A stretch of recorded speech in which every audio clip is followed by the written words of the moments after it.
这个新冠病毒的关系，台北市的饭店旅馆是安尼稀累的。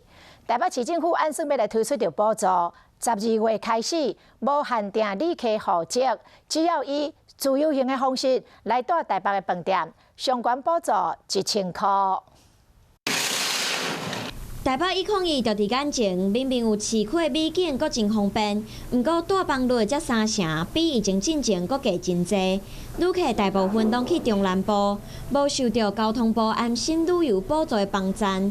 关团局要推出台北市专属的补助，12月开始到明年3月，全台旅客只来台北大相关补助1000块，不过会有名额的限制。市府的这个经费当然不是说大撒币或干嘛的，我想重点还是在挹注，能够希望让这样子一个旅宿业能够先度过这样子一个难关。我们的住房率来说，也有预期可以提升达10%左右。 国台办议阁有台北军乐拢表示，中央补助会带动1成的成长，主要也是靠家己的优态。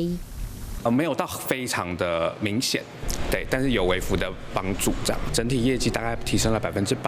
那在周末的最高住房率可以到80%。关团局统计，台北市饭店平均大房率疫情期间落到1成，1月了后提升到3成，不过大部分拢是硬动。